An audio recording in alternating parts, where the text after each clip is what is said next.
Good morning, good afternoon, and good evening, everyone. And thank you for joining us for Mentor Makers Live, the journey of the LGBTQIA plus entrepreneur. My name is Cami Taylor, and I am a program manager at the Nasdaq Entrepreneurial Center.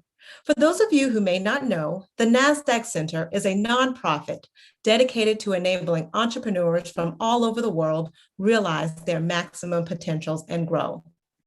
As you may have seen in the chat, the Nasdaq Entrepreneurial Center, along with our partner, Mentor Cloud, launched a free mentor matching platform for entrepreneurs called Mentor Makers.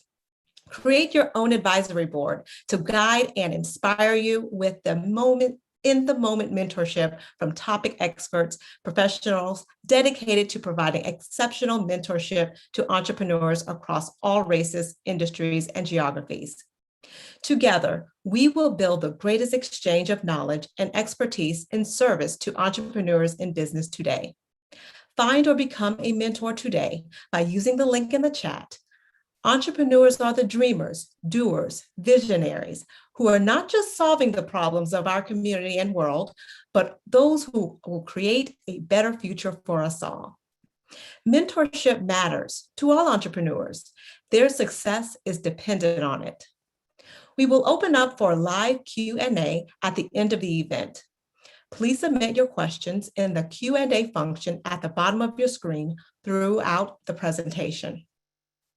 None of what we do could be possible without our amazing support from sponsors, including Nasdaq, Lehigh University, Bank of the West, KPMG, Wilson Sonsini, Woodruff Sawyer, BPM, and NZTE.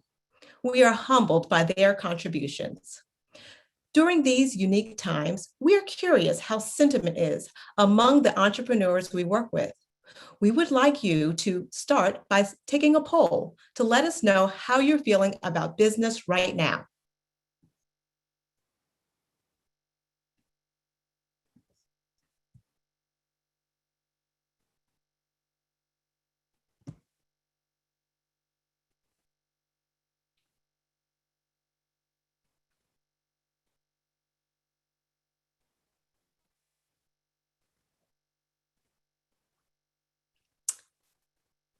Wow, it looks like many of you are feeling optimistic.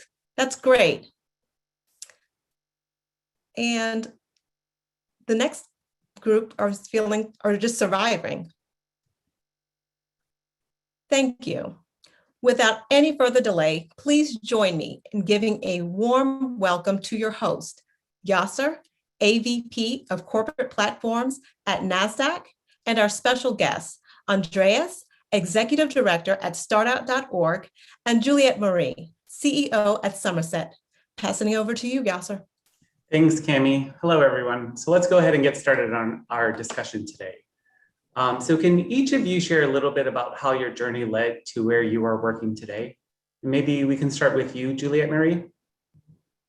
Sure.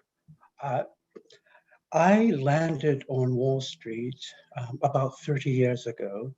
I started my investment banking career at Credit Suisse in New York City.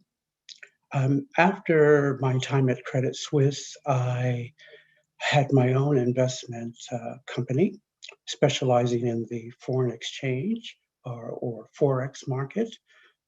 Global clients included Canadian pension funds, the Bank of Japan, the government of Peru.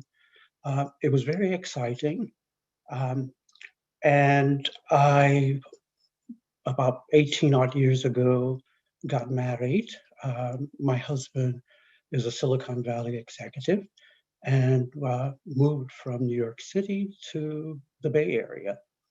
And when I arrived here, I didn't continue investment banking like I was doing in New York City. I started mentoring entrepreneurs at the SBA, Small Business Administration, the office in San Francisco.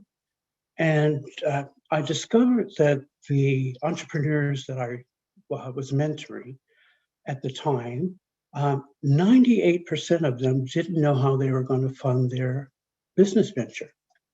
They had their business plans, they had their marketing propositions and all of those good things, but they just didn't know how they were going to fund the venture. And I had to tell them that the SBA was not going to fund their venture. I mean, we would offer the mentorship, we would offer the guidance and sort of help them with the roadmap, but the SBA would not be writing the checks to launch their businesses. So that's when I became an entrepreneur. I started my own company, Somerset Capital, and I essentially do three things. I mentor global startup entrepreneurs, I advise global startup entrepreneurs, and I invest in the seed and Series A funding rounds. Excellent. Thank you, Juliette-Marie. That's really interesting. How about you, Andres? What was your journey like? Thanks for having me, first of all, and thanks for the Nasdaq Entrepreneurial Center to put on an LGBTQ event. It's just super important for all of us to know that. So thank you very much to all of you. Amazing. So when Juliette-Marie landed at Credit Suisse, I landed in California back in '92 from Switzerland, hence my funny accent.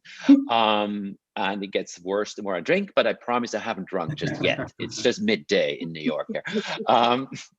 And so, yeah, when I came to California, I went to business school here, had a phenomenal time, and then the internet took off, and naturally I stayed. I then was subsequently an entrepreneur for roughly 20 years with small stints in larger corporations. Also added an angel fund to what we were doing then at the time.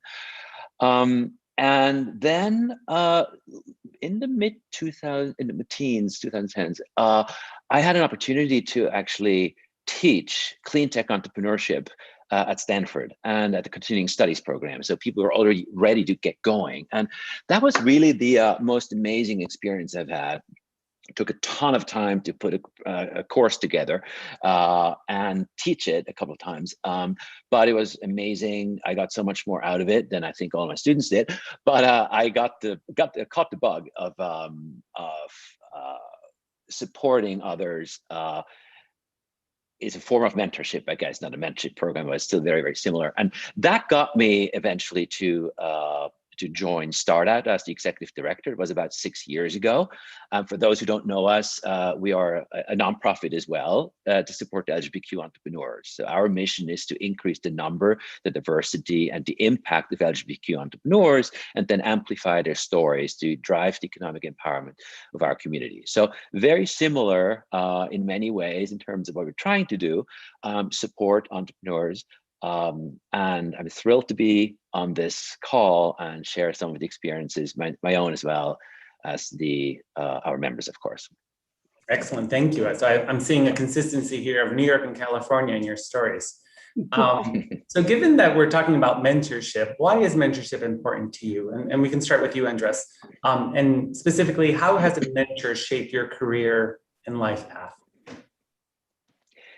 You know, the interesting story here is that I was closeted till my mid-20s professionally. And I didn't dare to open up to a mentor. So I actually, till in my 30s, didn't have a mentor because I wasn't ready for it. And that was the dumbest mistake I've ever made in my life. Or a couple more, but I won't get into those mistakes. But not having a mentor is just opening you up to so many errors that are completely unforced. There's so much knowledge that you don't get by not having mentors. That is just a really silly move. And I was closeted. There weren't any role models that I looked up to at the time with whom I looked up to. And so that was a big issue. Lately, more recently, when I joined the nonprofit world, I did get a mentor finally, because I know practically nothing about nonprofits while I knew quite a bit about entrepreneurship. So that was super helpful. And my mentor advised me on fundraising strategies, on building growth, on managing some of the team in a nonprofit environment versus what I was used to. So that was incredibly powerful and helped me tremendously. But I'm one of the rare examples here, I guess, who didn't take advantage of mentorship, and is one of the few things I regret in my life. Excellent. Thank you. How about you, Juliette-Marie? What's your experience?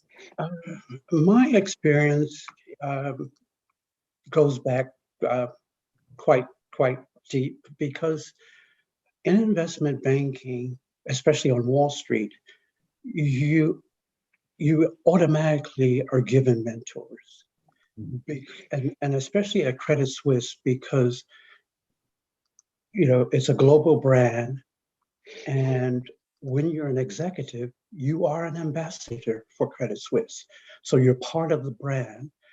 And when I started there, I was given mentors to help me navigate and assimilate into the Credit Suisse culture, as it were.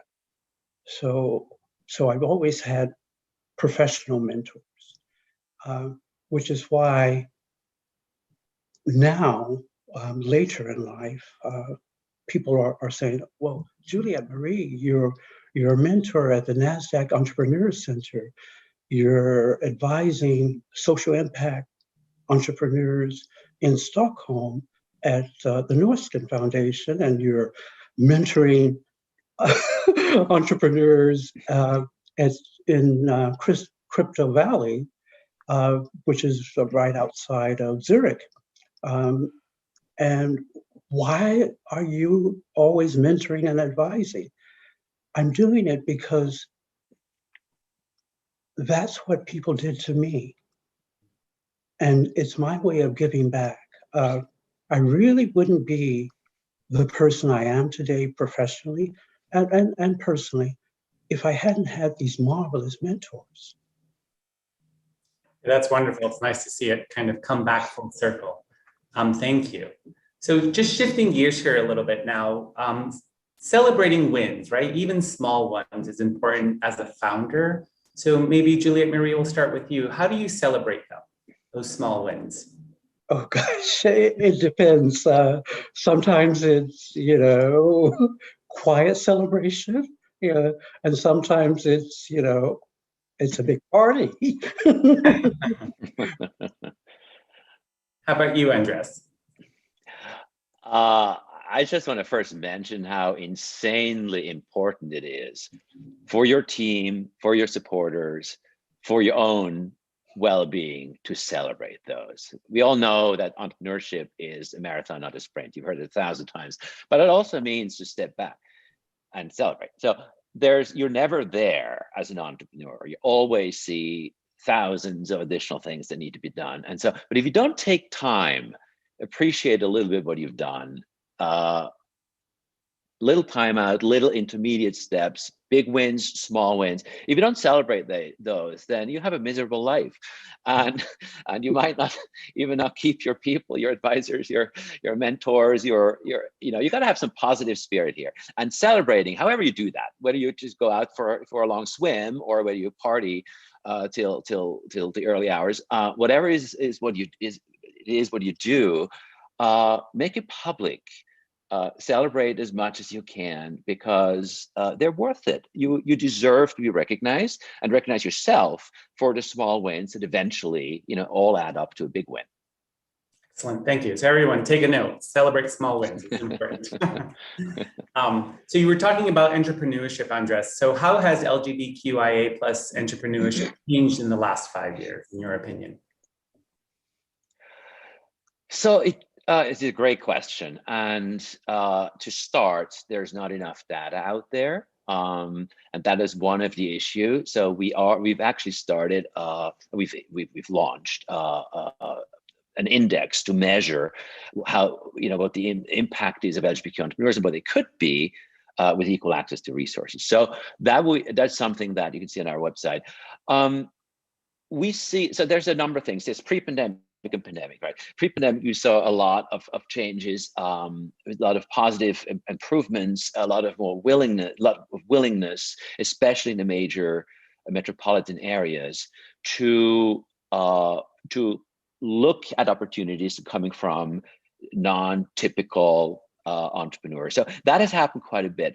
During the pandemic then, it was actually an interesting thing that happened. During the pandemic, suddenly access to capital has become easier in terms of getting the first meeting, because all it was is like a Zoom call away. There's no longer setting up a meeting and going to places, and for the VCs or the angel groups to have to listen to you for 45 minutes or an hour if it doesn't. So that was really great. So that has changed dramatically. We'll see where that goes now that we're slowly, unfortunately, coming out of the pandemic.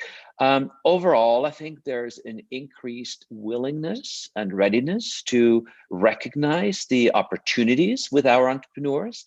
At the same time, that's not true for every area. With the political polarization comes a somewhat unfortunate polarization of the investment landscape as well. But fundamentally, what we do see is businesses, corporate VCs, angel groups, they're really in it, as they should, for the money. And you see tremendous opportunities, tremendous entrepreneurs who, with the support of their mentors and advisors and boards, do incredible work. And it'd be simply stupid not to talk to them. So we see a lot of willingness to do that. A lot of people want to do the right thing. It's just a matter of educating the business landscape where those opportunities are. Right. Thank you. How about you, Juliette-Marie? What's your opinion on how the LGBTQIA plus entrepreneurship has evolved over the last 5 years? And where do you see it going in the next 5 to 10 years? Well, one thing that I've noticed in the past 5 years, we're seeing more risk takers, and people discovering, well, yes, I've had a comfortable position, full-time position, but I think I can make an even greater impact. And so that's what I've seen in the past 5 years. More risk takers are entering the entrepreneurial ecosystem, which is very, very positive.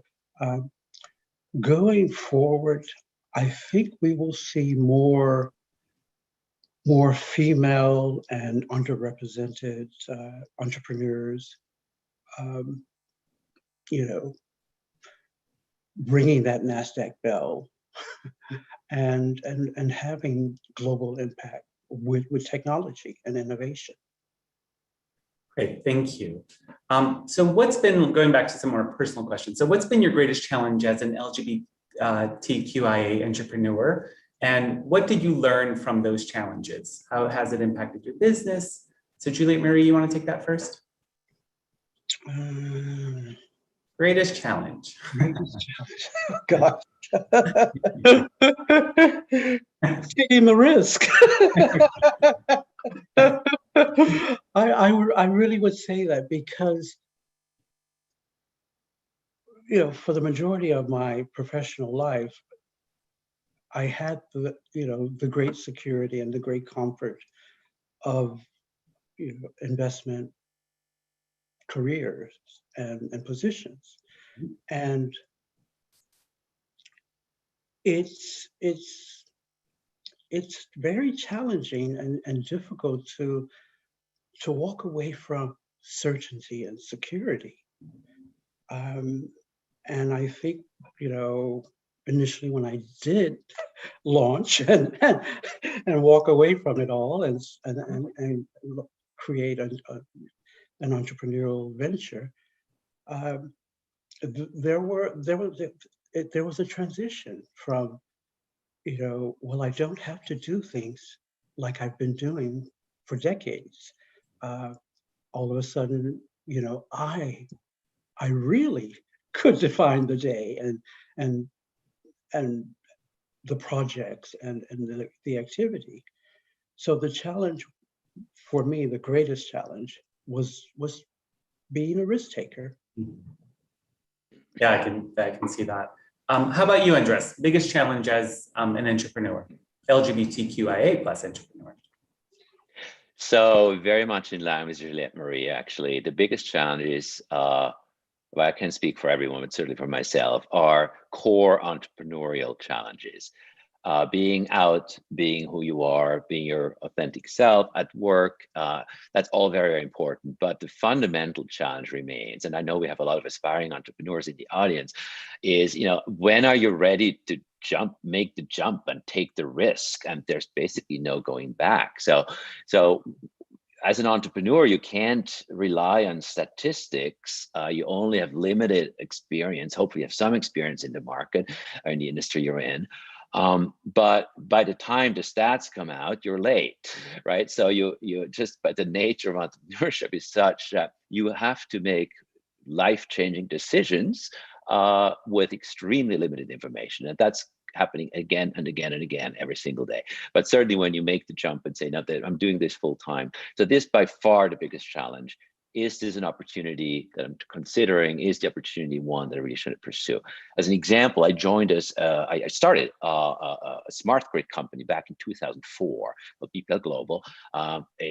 And it was just, basically, it was a broadband over power line company bringing internet connections to homes through power lines. Great technology, awesome, except it didn't work well enough because we weren't competitive. So we switched it over and then pivoted and made it a business that served utility companies to manage the assets, and was very successful. We can sell it off to the end. So it was a big success story in the end. But when we made that decision early on, it was crazy. There's just so little out there, and we still have to think that, believe in ourselves, you have the right team and so on. But that was by far the biggest challenge. When do you basically, well, pulling the trigger is bad, but when you make the jump into and dive into an opportunity, and that's true for, I think, every entrepreneur. Excellent, thank you. And Andres, we'll stick with you because you noted earlier about your own coming out experience in your 20s, but is it important, in your opinion, for LGBTQIA+ entrepreneurs to come out? It's incredibly important. And maybe for a different reason than a lot of people think.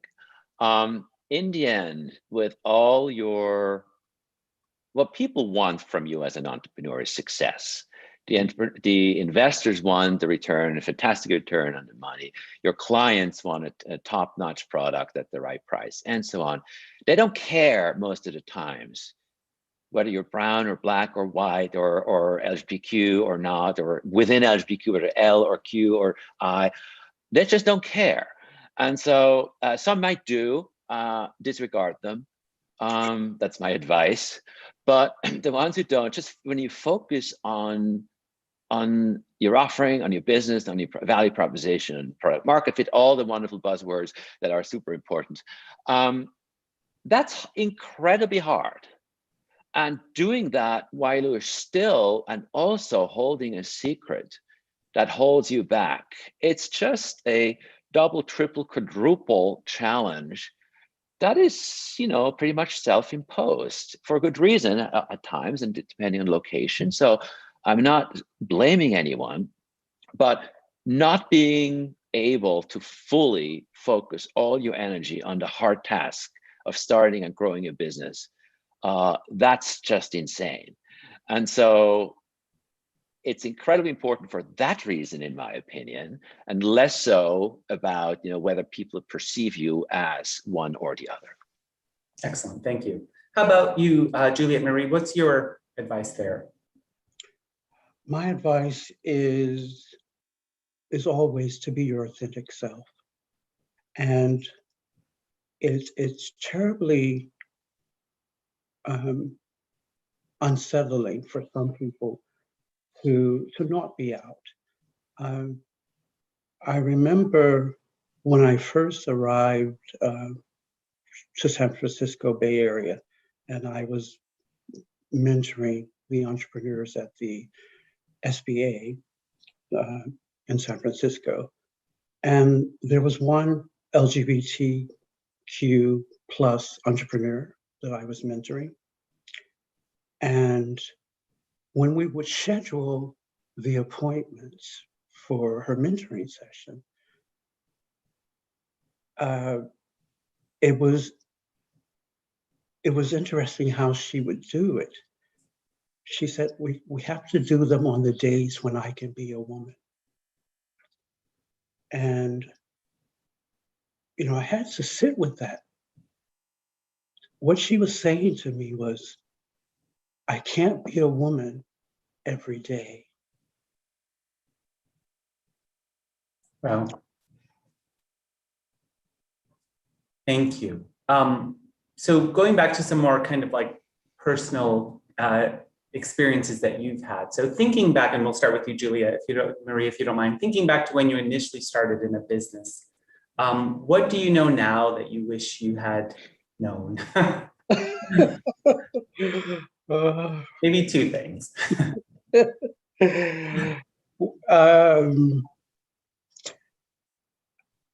It's a marathon. You know, it doesn't happen overnight. It's an absolute marathon. And like every marathon runner or participant will tell you, endurance really does matter. And that would be one thing, the endurance. The other would be executing. It's all about executing. We spoke about celebrating the small wins, but in the celebration, we really, as entrepreneurs, we can't rest on our laurels, especially if we're tech entrepreneurs, because tech today will certainly not be tech next year, 5 years from now, or 10 years. There's constant innovation and you know, acceleration. So that would be the other. Excellent. How about you, Andres? How much time do you have? What I would do Just two, differently. how about that? No, there's really, oh gosh. To all the aspiring entrepreneurs, you'll make a ton of mistakes and just live with it. But it happens, don't dwell on them. But I think what I would do differently is focus. So really be super diligent and disciplined on what you're truly trying to do, and then go for more iterations in terms of getting feedback, getting customer feedback, potential customer feedback, mentor feedback, right? Really kind of make an iterate, but a very, very small part. So oftentimes I started a number of businesses, and there's all those shiny objects that are around you that you also want to capture. And before you know it, you have a monster in your hands that you can't manage. And so that is really the main thing, is like, keep it simple, keep it small. There's tons of opportunities. If you do well with one area, there's adjacent areas that you can always expand to, but don't take on too much at once. It's very, very hard to do. Perfect. So just to recap, endurance, executing, don't rest on your laurels, focus, feedback, and keeping it simple. Thank you. So let's go to you, Juliette-Marie, for this next question. Do you experience, or have you experienced imposter syndrome in the past? How did you learn to overcome it? Great question, and I'm glad you're asking it, because as a woman, I really have to say, every successful woman experiences that imposter syndrome. Sheryl Sandberg, the CEO of Facebook, she speaks openly and really meaningfully about imposter syndrome. I remember when Michelle Obama came to the Bay Area for her Becoming book tour, and she spoke to us all about that. She, you know, Princeton grad, Harvard Law School grad. She worked for the top law firm in America or in the world. And when she left the White House, you know, she spoke openly about that imposter syndrome. So it's something that every successful woman tends to experience. You know, doubting abilities, Excellent. Thank you, Juliette-Marie. Andres, how about you? What's your experience with imposter syndrome? Have you experienced it? What did you learn about overcoming it if you did experience it? I have yet to meet an LGBTQ entrepreneur who did not experience imposter syndrome. We're so trained from early life on to go the extra mile, do more work just to be worthy of who we are, worthy of the recognition from others, and so on. The list goes on and on. So it's impossible not to have some imposter syndrome. I think there's the mental state, right, where you're just, it's very hard to avoid, but at the same time, it really helps to dive a little bit into the so-called successful people and what they've done in the past, but they overcame. Everyone has overcome something. Some very few people are extremely lucky and got handed a lot of things. And of course, there's tons of privilege left and right, including for me as a white person. But eventually, it's really a matter of educating yourself, looking at what other people did, how flawed in quotation marks they have been, and how you compare. You can never be the best in everything. So it's really important to look into what other people did. What Juliette-Marie mentioned, you know, if even a Michelle Obama has imposter syndrome, she was a most amazing woman, you're in good company. So just don't let it, don't go let it affect you too much. You're in good company. Good advice, thank you. So Andres, we'll stay with you. So for the community of entrepreneurs within the LGBTQIA community that are facing challenges disproportionately, this is including people of color, lesbians, youths, do you have any advice or can you suggest any support networks for them? I certainly suggest start out. Thank you. So perfectly fine. I had to, sorry, I'm the executive director of the organization. My board would not be happy if I didn't do that. No, so you can't do it alone. And you have, just as you need mentors, right, to succeed or accelerate your success, you need your support network. What we're feeling, what we're seeing in our network is about 17,000 people, but no matter how great we think our programs are and all we offer, a lot of things we hear is the most important part was the community of people we were with. And what we learned from peers, the peer-to-peer network. So it depends in which industry you're in. It depends on what matters to you the most. It depends on where you need the most support. But if you are an Asian American entrepreneur, find a community that where you feel at home. For the Indian American communities, there's Thai, for example, do a fantastic job. If you're an entrepreneur and you care a great deal about what the experience of other LGBTQ entrepreneurs, then by all means, come and join us. We welcome you. So you really have to, you can't be everywhere because as an entrepreneur, you don't have time for anything. But if you pick 1 or 2 or 3 groups and invest in those in terms of time and becoming part of community, you should reap those benefits very, very quickly. So that is my, my recommendation to find, depending on who you are, which network is the most beneficial to you. Excellent, thank you. And Juliette-Marie, what's your advice? My advice to the LGBTQ plus entrepreneur or aspiring entrepreneur, I'm finding that accelerators and incubators, they are inclusive and they warmly welcome entrepreneurs.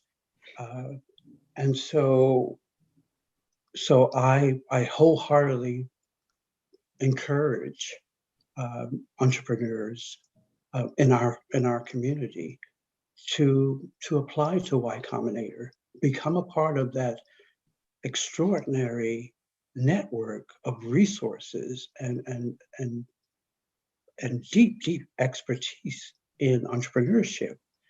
And I do, as I'm a mentor at the Nasdaq Entrepreneurial Center here in San Francisco. And there are LGBTQ plus entrepreneurs that I've encouraged to apply for the Milestone Makers cohort. Excellent, thank you, good advice. So let's talk about networks, and Juliette-Marie, we'll stay with you. So many founders obviously don't have large networks when they, in their early days, right? So how did you expand your network, and what advice can you give to our guests today on the call on what they can do, particularly in this new world, if things have changed in terms of network building? Well, in terms of network building in this new world we're just about out on the other side of COVID. So in this new, bold and free world post-COVID, in 2020, I came across a remarkable resource for connecting smart professionals, entrepreneurs, investors globally. And it's called Lunch Club. It was launched by a San Francisco-based startup, and it's a marvelous platform. It connects entrepreneurs, investors, and professionals for meetings.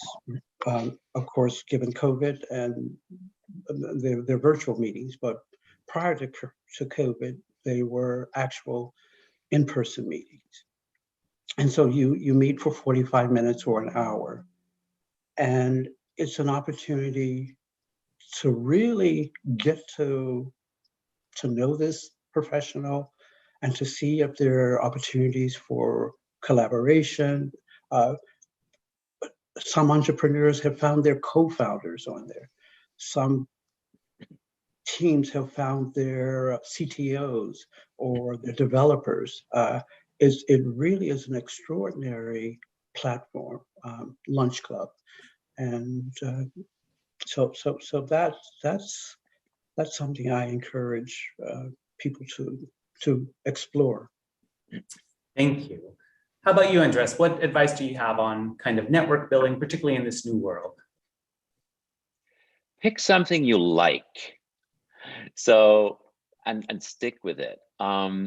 Input equals output, right? The networking as well. And you can do the professional networking, be very, very good at it. You got to hustle, you get the right connections and so on. But also, in the end, this is long-term gain relationship building. And so in San Francisco, for example, there's a lot of connections that were made. Well, a lot of them are certainly at Burning Man, but others also at like a kite surfing was a big deal, or earlier on was windsurfing.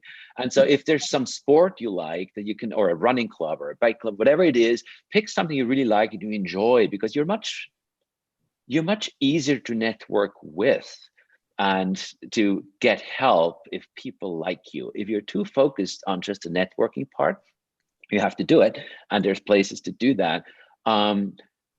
But if you're too focused, then oftentimes it comes across as very pushy as well. So the art of networking is actually a fine art. And so I very much recommend to certainly Lunch Club, go to events that you guys organize, that other organizations put on. So great opportunities, topical, but also pick something that satisfies you and gives you a little bit of a valve in your tough job. And you'll be surprised sometimes what kind of connections come out of that. Great, thanks. So we were talking a little bit about this post-pandemic world that was mentioned, right? As we start crawling out of this malaise that we've been in. So as we start seeing this country opening up in particular, where do you suggest entrepreneurs spend their time getting to know new people? And we can start with you, Andres. The interesting part is I honestly don't know how much staying power the virtual events will have. We don't know. We're discussing that right now at Start Out. How much should we do? It's amazing if you're not in the middle of New York or San Francisco, the access you have to top-notch knowledge, expertise in the online world. So we don't want to lose that. At the same time, people have Zoom fatigue and all that kind of stuff, but they might hopefully be over at some point as well. So my recommendation at this point is to carefully monitor, depending on what you need, which groups still organize events where you can have meaningful interactions. And so focus on that, but then just make sure to also get, connect again with some sources of hiring, of talent, some industry associations, some peers in your industry. But industry knowledge and industry contacts still remain key to no matter what you do. And there will probably be a combination of in-person events and online events. Perfect, thank you. Juliette-Marie, how about you? What's your advice? Where do you think, as we go into this post-pandemic world, where do you suggest entrepreneurs spend their time getting to know new people? Well, during the pandemic, the Nasdaq Entrepreneurial Center, as everyone else, went virtual. And hopefully, post-pandemic, the Nasdaq Entrepreneurial Center will open its doors again because of its excellent programming. I know from entrepreneurs here in the Bay Area, they really found that to be not only a place to access good content and hear meaningful speakers and attend fireside chats with some of the best of the best in tech and entrepreneurship. So I hope that the doors will reopen and people can start networking and accessing programming again at places like the Nasdaq Entrepreneurial Center and others. Excellent. So thank you very much. We're at Q&A. So I'm going to pull up a couple of the questions that have come in via the Q&A chat. So the first question that came up, and Andres, I'll just start with you. What are some of the top challenges you faced and how have you overcome them? We kind of touched on this earlier. Yeah, I think I can,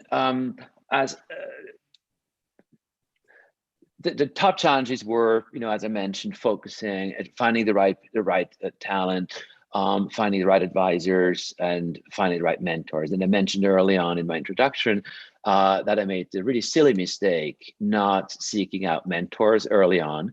And so I think that's really my biggest advice on that would be to seek out support, accept support. It won't come to you by itself. You have to go out and seek it out, but be very introspective in terms of what you need, where you have, I don't want to say weaknesses, but areas that are not your strength, and no one can know everything, and make sure you get those complementary skills or people into the fold. So these are some of the challenges that we all had to face, and yeah, that's my advice. Perfect. How about you, Juliette-Marie? What are some of the top challenges you faced, and how have you overcome them? I think the top challenge was really becoming a competent strategic thinker,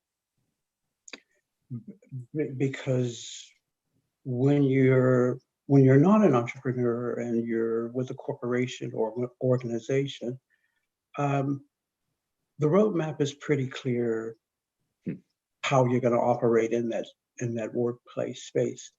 But in the space of entrepreneurship, you're creating that roadmap. And you have to be very strategic in mapping it out. Excellent, thank you. So the next question we got from our Q&A chat is this question. So one of our participants asked the question, as a straight presenting lesbian, I find I have to come out over and over again in my business.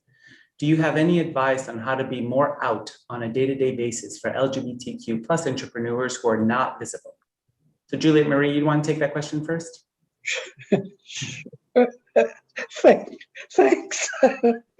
Yeah.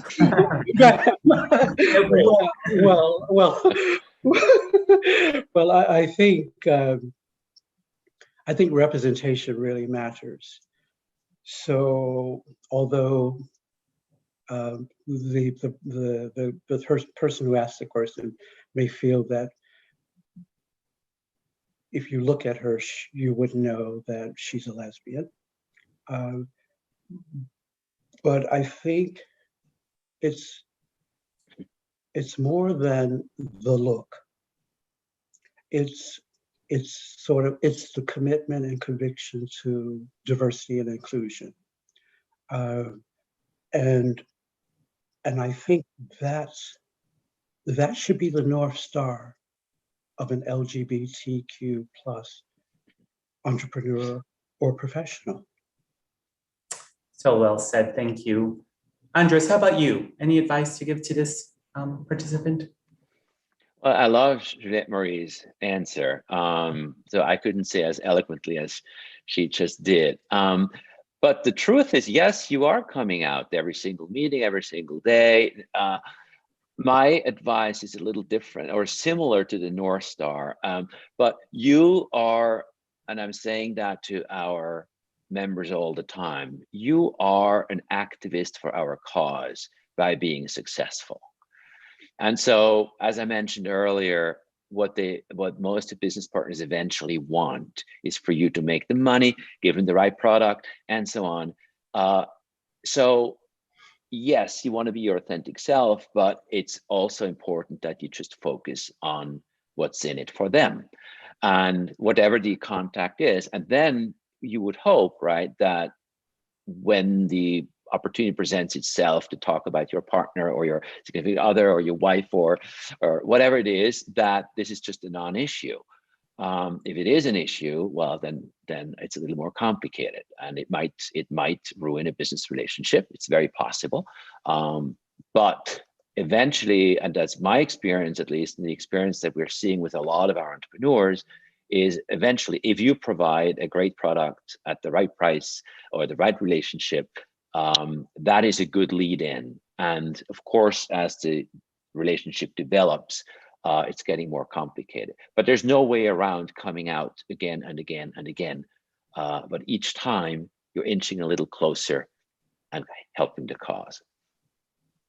Well said. Thank you, Andres. So another question has come up, and I'll give it to Andres, and then we'll go to you, Juliette-Marie. What challenges do LGBTQ plus members face? And as a business owner, how can we become more open and accepting? So let me assume that the question comes from a non-LGBTQ person, how to be more open and accepting. Not sure whether that's correct, but simply doing business like you would do business with everyone else. That's really what we're asking for. Like what we as an LGBTQ community ask for is a seat at a table, equal opportunities for equal performance. We don't want to have a parallel economy or even like any kind of preferences in treatment. What we really want is to be part of the solution to our everyday issues economically. And so what you can do is simply disregard whether someone is LGBTQ or not. If you are even further advanced and want to, particularly support underrepresented communities, then seek them out, go the extra mile and seek out a supplier who is a woman-owned business or is a Black-owned business or LGBTQ-owned business or run business. And there's opportunities to check that. There's like for the LGBTQ community, there's the NGLCC that has a certification program. So you can, if you seek out those communities to actually improve the situation further, more power to you and thanks from all of us. Excellent. How about you, Juliette-Marie? Any input that you have on that question? Challenges do entrepreneurial LGBTQ plus members face? And as a business owner, how can we be more open and accepting? I think I just would simply say, accept people with an LGBTQ plus background or identity for who they are.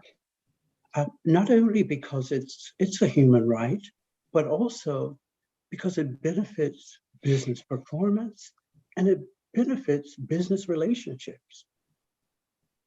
Excellent. Very true. The next question we have is for you, Juliette-Marie.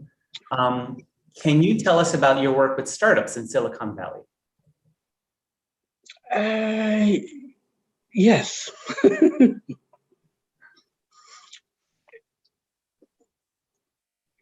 In terms of launching them, mentoring them, advising them, or investing in them, or all of it.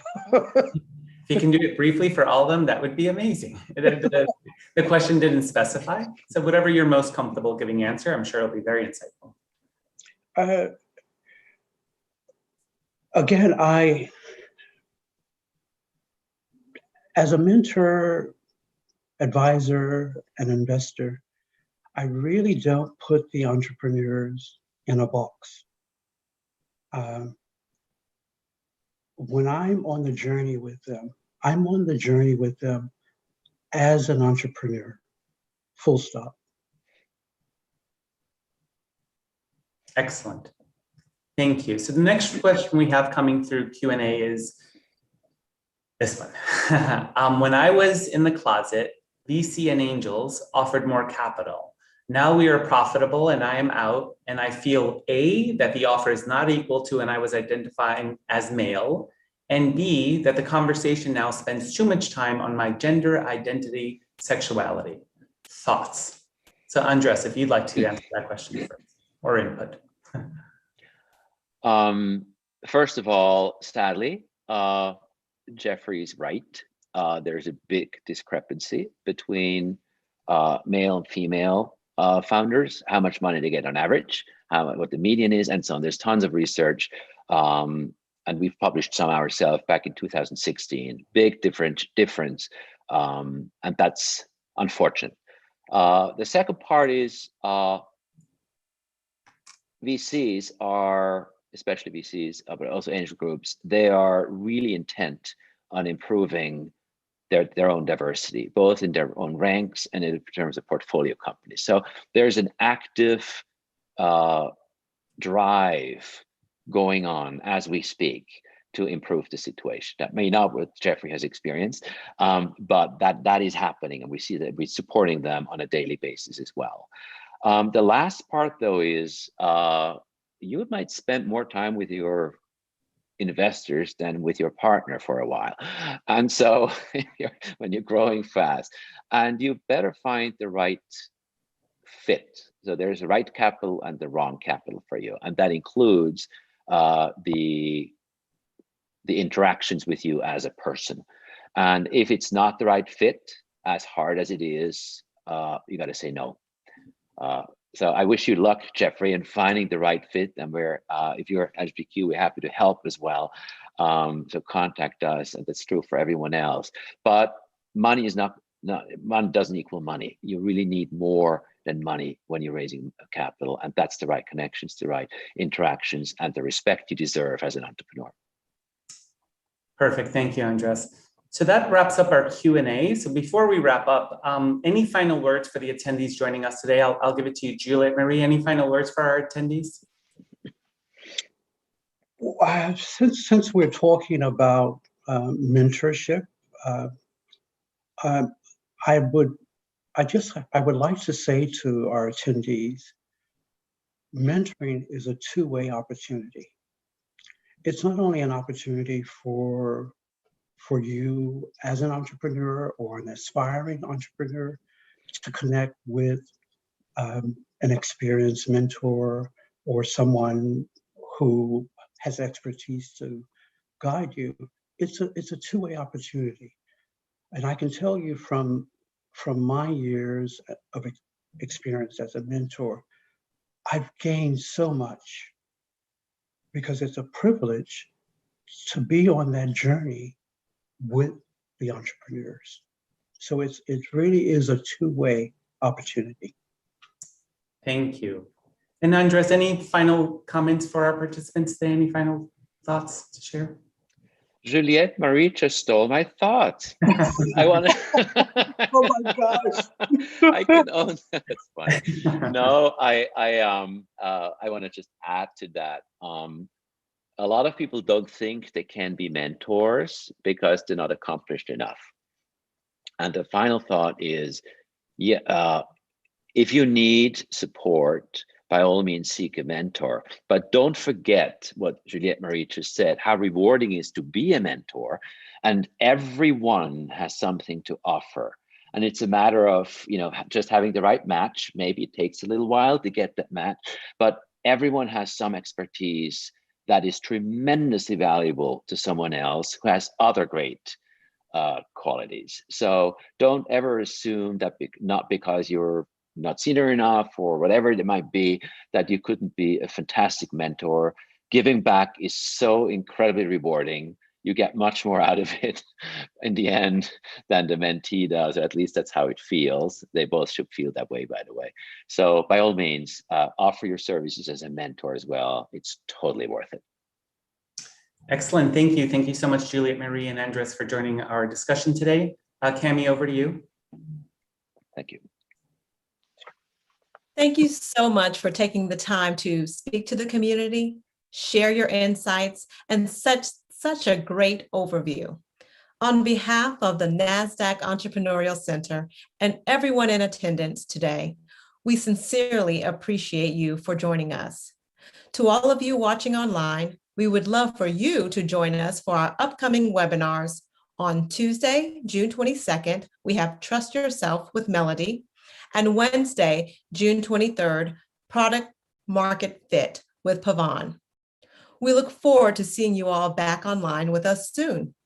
If you could, please take a moment to complete the survey in the chat. We would appreciate it. See you soon.